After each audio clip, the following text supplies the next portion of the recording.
දවසක් ඔයාලා හැමෝටම. ඔන්න බලන්නකෝ අද මං ඔයාලට මගේ පුංචි ගෙවත්ත තමයි පෙන්වන්න යන්නේ. මම අනික් වැඩත් කරන ගමන් මෙන්න මේ විදිහට පුංචි ගෙවත්තක් තියෙනවා.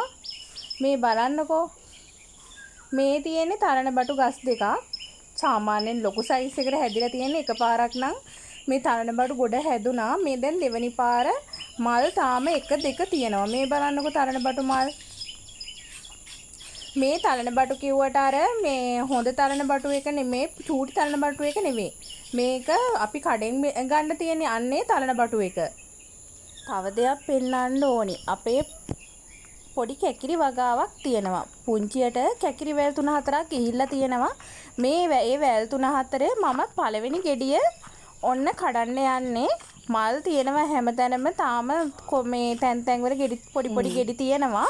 මේ බලන්නකෝ මෙන්න මේ ගෙඩිය හැදිලා දැන් ටික දවසක් වෙනවා. මේ හොඳටම පැහිලා තියෙන්නේ. දැන් ඔන්න කඩන්න කාලේ හරි නිසා මම මේක කපන්න තමයි යන්නේ.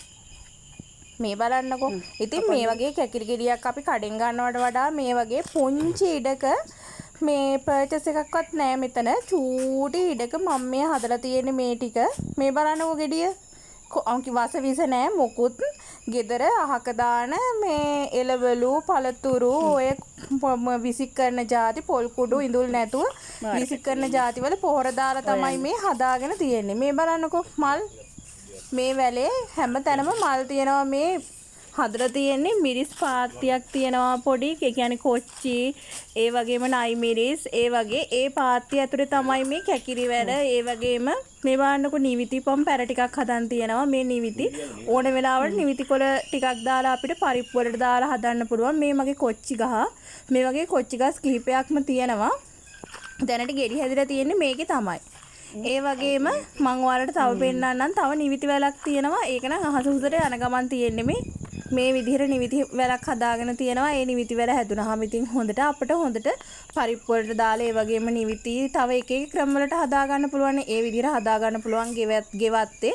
ඉතින් තමන්ට තියෙන පුංචි දේ මේ වගේ පොඩි දෙයක් හරි වගා කරගත්තොත් දැන් අපිට වෙළඳපොලේ ගොඩාක්ම මේ බලන්නකො නයි මිරිස් මේ වගේ හැදිලා තියෙනවා. දැන් තමයි මේවා ටික හැදීගෙන එන්නේ.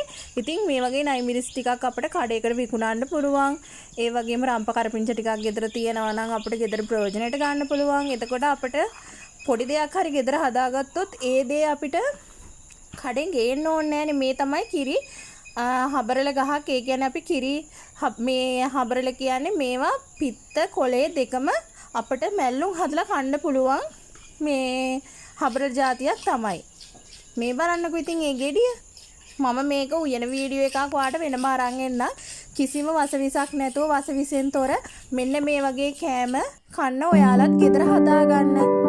වීඩියෝ එක නරඹුවා ඔයාලට ගොඩක් ස්තුතියි.